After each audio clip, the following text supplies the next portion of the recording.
Pemirsa, berkaca dari jargon dan konten gimmick yang belakangan ini hilir mudik di tahun politik, benarkah gemoy efek dari Prabowo mencoba menduplikasi strategi Bongbong Markos untuk memenangkan pemilu? Dan apakah pemilih pemula ini lagi-lagi menjadi sasaran empuk gimmick politik yang minim gagasan? Kami ajak Anda untuk membahasnya bersama dengan pakar komunikasi politik Gun Gun Herianto dan founder bijakmemilih.id Andita Firseli Utami. Selamat pagi Pak Gun Gun dan Mbak Afu, apa kabar? Selamat pagi, kabar baik. Selamat pagi, kabar baik. Senang Kabar di baik sini. semua ya. Oke, saya ke Pak Gun Gun terlebih dahulu.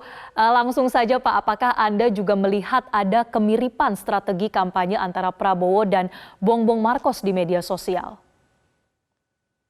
Iya, memang ada sejumlah indikator ya, kemiripan dalam konteks strategi komunikasi politik lewat kampanye yang dipakai oleh pasangan Prabowo Gibran itu dengan Bongbong Markos.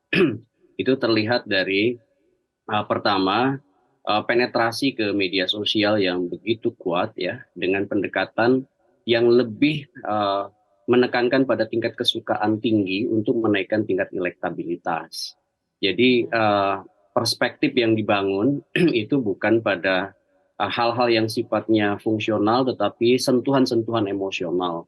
Contohnya misalnya lewat gimmick yang belakangan ini sangat intens sekali menyasar hampir seluruh platform media sosial yang digunakan.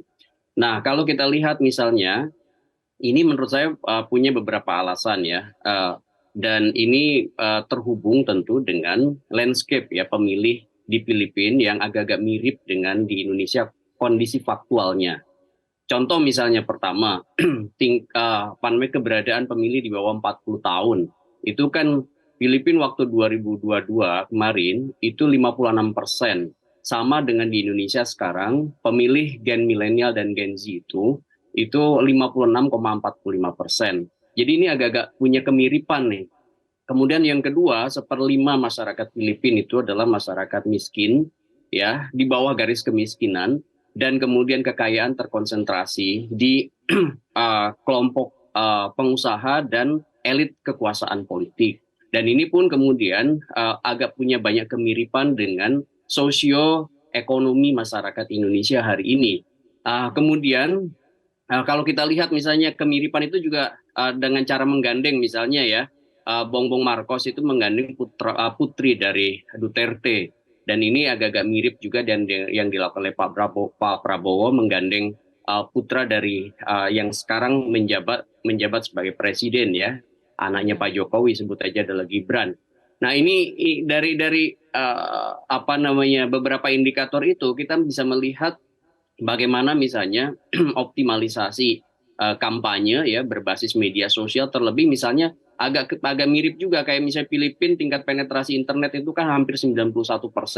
Di Indonesia tingkat penetrasi internet yang mencapai kurang lebih 77%.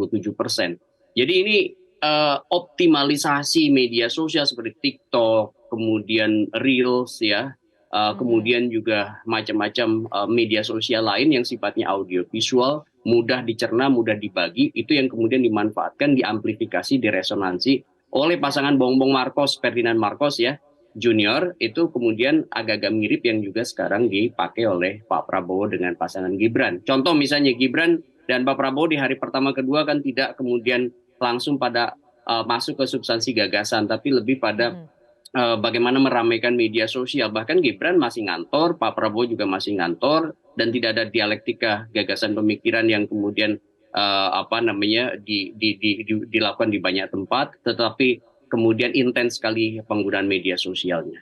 Kurang lebih Oke, begitu. baik, ada indikator-indikator yang mana kemiripan itu jelas terlihat ya antara yang digunakan strateginya Bongbong Markos dan juga Prabowo Subianto. Nah, saya ke Mbak Afu. Kalau kita melihat profil pemilih pemula dan muda di tahun 2024 nanti cukup tinggi ya, ada 56,45%. Kondisi yang Anda temui di lapangan, Mbak Afu, apakah anak muda sekarang ini lebih suka politik adu gagasan atau malah banyak yang termakan dengan video gimmick dan drama kandidat cawapres? Capres-cawapres. Pertama, yang universal sebenarnya adalah bahwa orang muda itu khawatir dengan berbagai permasalahan. Kita banyak dengar tentang bagaimana mental health issue orang muda itu jadi sangat penting gitu ya, karena memang mulai dari isu krisis iklim sampai nggak dapat pekerjaan, sampai isu kesehatan, perlindungan dan sebagainya, ini membuat orang muda khawatir. Jadi ada beberapa survei yang kami temukan, sampai 70% orang muda itu khawatir atau sangat khawatir terhadap berbagai isu. Beberapa kami masukkan juga di website bijakmemilih.id. Tapi sebagaimana orang yang anxious atau khawatir itu merespon, mungkin ada dua respon yang berbeda gitu. Jadi dua-duanya ada pada saat yang bersamaan. Yang satu, ada mungkin kelompok orang-orang muda yang cenderung sudah terpapar dan ingin kegelisahan itu diterjemahkan untuk mencari pemimpin yang memang punya solusi untuk isu-isu yang mereka khawatirkan ini gitu kan. Jadi kita bisa lihat di comment section social media itu banyak banget yang memang kayak apa nih idenya, dan mereka benar-benar ingin mencari tahu lebih lanjut siapa politisi yang mempunyai ide-ide tersebut. Tapi pada saat yang bersamaan gitu, kenapa orang muda juga gampang terdistraksi atau mencari hiburan di TikTok, itu bagian dari, bisa jadi ya, itu bagaimana mereka mengkompensasi anxiety ini gitu. Jadi justru responsnya adalah, saya mencari yang ringan saja, yang menghibur saja, tanpa harus berpikir lebih sulit lagi, karena masalah hidup saya jauh lebih sulit juga gitu. Jadi kami lihat ini dua forces atau responses yang sama terhadap underlying anxiety-nya gitu. Jadi bahwa orang muda itu terpapar terhadap masalah-masalah tuh sudah mulai justru ya, mereka akses ke informasinya jauh lebih tinggi, tapi bagaimana itu menjadi respons di lapangan menjadi berbeda.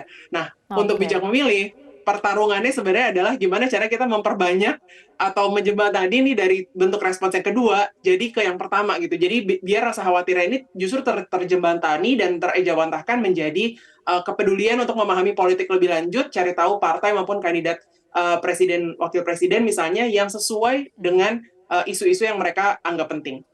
Ya, baik. Kekhawatirannya sudah ada, sudah mulai peka dengan masalah-masalah terkini ya Mbak, bagaimana sikap anak muda sekarang. Nah, tim liputan kami juga mewawancarai ada beberapa anak muda atau pemilih muda dan pemula. Kita lihat bagaimana tanggapan mereka mengenai nuansa politik jelang Pilpres 2024. Berikut ini kita saksikan.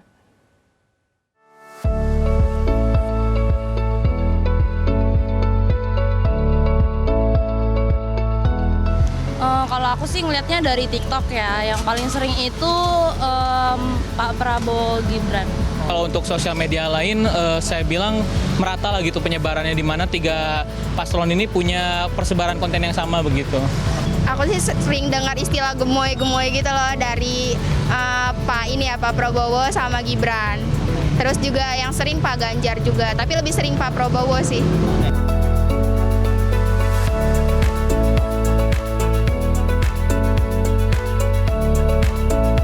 Kalau cuplikan sih, mungkin lebih ke cuplikan sih ya, soalnya lebih meringkas dan hemat waktu aja gitu.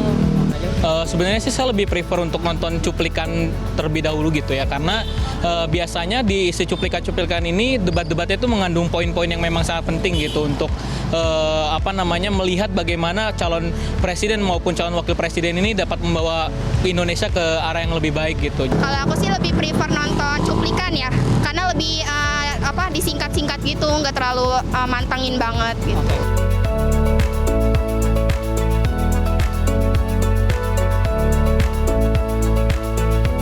Gak terlalu menyelami sih, tapi tahu cuman itu ya yang untuk nyetok makanan-makanan untuk anak-anak stunting gitu kali ya. Ya, kebetulan udah tahu juga mengenai tiga paslon tersebut bagaimana visi misinya gitu. Jujur belum sih. Ya, itu tadi jawaban dari beberapa anak muda yang kami temui dan kami tanyakan mengenai 3 pertanyaan ya. Mbak Afu, kalau kita melihat tadi kan sudah ada sense bagaimana permasalahan yang mereka perhatikan begitu ya, harapannya bisa diatasi oleh para kandidat capres-cawapres di 2024. Tapi tidak dipungkiri ada juga distraksi, kemudian juga bagaimana nantinya distraksi itu bertemu dengan gimmick-gimmick politik. Nah, tadi Anda juga sudah sebutkan ada upaya menjembatani oleh bijak memilih. Seperti apa nanti upaya menjembataninya kita ingin tanyakan lebih lanjut, tapi usai jeda tetaplah bersama kami di Selamat Pagi Indonesia. Anda kembali di Selamat Pagi Indonesia dan kita akan lanjutkan perbincangan mengenai strategi komunikasi dalam kampanye Pilpres 2024. Saya langsung ke Mbak Afu. Jadi bagaimana upaya untuk menjembatani Mbak antara para pemilih muda dan pemula untuk mengetahui apa saja gagasan bagi capres-cawapres ini untuk mereka bisa memilih nantinya? Solusi kami sebenarnya sangat simpel, jadi kami membangun website yang berorientasi user, di mana kami menyajikan track record maupun gagasan dan afiliasi dari masing-masing kandidat atau pasangan capres-cawapres. Jadi banyak sekali user kami yang datang dan melihat profil, ada 3 pencapaian utama, kemudian juga 3 kontroversi utama, kemudian juga harta kekayaan, afiliasi tim suksesnya, berapa yang dari politik, berapa dari militer, berapa dari pebisnis, sampai ke gagasan-gagasan di isu-isu kunci yang kami temukan di website Bijak Milih. Jadi ini bisa dilihat semuanya dan so far halaman gagasan kandidat dan track record ini sudah di-visit sekitar 400.000 kali. Jadi kami senang bahwa ini mungkin bisa menjadi alternatif sumber informasi, dan yang paling menarik adalah kami temukan bahwa banyak user kami bilang mereka baru tahu bahwa ada kasus misalnya politik identitas atau bahwa ada kasus penculikan, isu kasus-kasus HAM, dan juga isu lingkungan misalnya di Wadas dan sebagainya. Jadi ini hal-hal yang menjadi shock effect ternyata bagi yang memvisit gitu, dan kami senang bahwa ada sekelompok orang muda yang mulai lebih peka atau ingin mencari tahu lebih dalam terkait dengan track record dari presiden dan calon presiden dan wakil presiden, selain yang mereka lihat gimmick-gimmick di sosial media saja. Ya, Pak Gun-Gun, bisa jadikan salah satu paslon ini lebih unggul di media sosial dari segi masifnya konten yang kemudian berbasis gimmick. Tapi apakah itu menjadi jaminan populer di media sosial, artinya akan sukses juga meraih suara publik di bilik suara? Tanggapan Anda bagaimana? Iya, tidak bisa strategi tunggal ya. Connected media itu yang seringkali kemudian menjadi realitas politik yang memenangkan pasangan capres-cawapres dalam kontestasi elektoral. Jadi kerap kali media sosial itu juga bubble ya, gelembung gitu ya. Makanya kemudian harus ditarik juga dalam konteks ini adalah ke dunia real, ke dunia nyata. Makanya kemudian kita juga harus menyiapkan ya, skeptisme, harus menyiapkan kritisisme menyangkut apa yang kemudian fenomena yang berlimpah di media sosial. Saya pikir ya kampanye kita harus naik kelas ya. Konsolidasi demokrasi kita juga harus naik kelas ya. Jadi bukan hanya semata-mata hal-hal yang receh yang kemudian mungkin ya menaikkan tingkat kesukaan, tetapi kemudian tidak memverifikasi gagasan para kandidat untuk karena begini, ini momentum sangat serius bagi Indonesia saat ini dan ke depan. Oleh karena itu kita butuh pemimpin yang bukan hanya coba-coba, pemimpin yang kemudian tentu kita harapkan mampu dan mau untuk ya memberitahu juga kepada halayak apa gagasan, apa problem solving yang kemudian ditawarkan. Sekaligus mengemas ya cara-cara kampanye yang berkeadaban. Cara-cara kampanye berkeadaban itu kan menghargai keberbedaan, kemudian menghormati lokalitas ya, menghargai misalnya nilai-nilai yang bertumbuh di masyarakat, sekaligus juga menghormati hukum sebagai instrumen yang paling penting untuk disepakati bersama. Jadi begini, konteks kampanye 75 hari waktunya pendek ya, lebih pendek daripada pemilu 2009 yang 7 bulan atau 2014 15 sampai 16 bulan. Jadi betul-betul kita butuh para politisi yang kemudian jadi capres cawapres itu bukan hanya asik dengan dirinya dan timnya dan kemudian nanti memenangi kontestasi dengan mungkin hanya sekedar bermain gimmick ya. Kita butuh politik gagasan yang kemudian substantif membawa kira-kira ya harapan bangsa Indonesia ke depan. Cuman memang ada tantangan ya di level strategi bahwa tidak seluruh yang mungkin substantif itu bisa diterima. Maka ini soal bagaimana pengemasan. Misalnya bagaimana menurunkan narasi yang berat itu menjadi narasi yang segmented bisa diterima misalnya di kalangan-kalangan tertentu seperti milenial atau Gen Z. Jadi misalnya ya, yang berat soal geopolitik, ekonomi, kesehatan itu bisa diturunkan dengan narasi-narasi yang mudah dicerna di media sosial maupun di platform media lainnya. Begitu. Baik, terakhir saya mau ke Mbak Afu. Jadi Mbak, sedikit lagi kita akan menyaksikan debat Pilpres, kemudian kampanye masih 70 hari kesempatannya. Apa yang bisa menjadi tolak ukur para pemilih muda dan pemula untuk kemudian menilai kandidat capres dengan lebih objektif dan juga tidak terbawa dengan gaya kampanye yang cuma gimmick?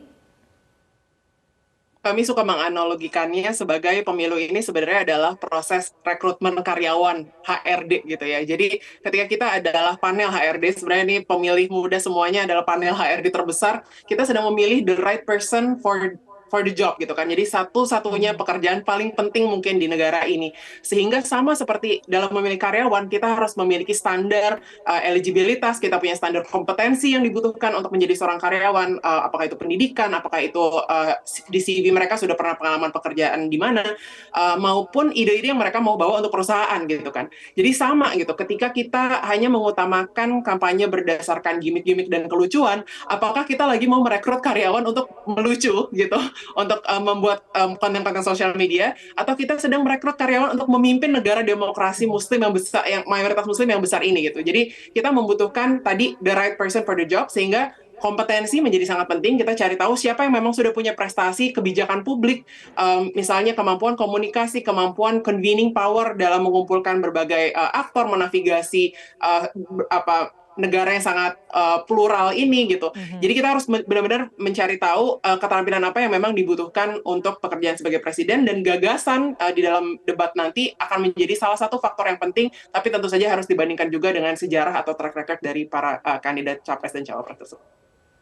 Baik, kita nantikan bagaimana perkembangan dari debat dan juga kampanye, strategi dari setiap kandidat, dan apakah kemudian publik terutama pemuda ini bisa betul-betul menggunakan hak pilihnya dengan bijak dan juga melihat dari segi gagasan ya, bukan termakan sekedar gimmick. Terima kasih atas perbincangannya bersama dengan pakar komunikasi politik Gun Gun Herianto dan founder bijakmemilih.id Andita Firseli Utami atau Mbak Afu telah bergabung bersama kami di Selamat Pagi Indonesia. Jelajahi cara baru mendapatkan informasi. Download Metro TV Extend sekarang.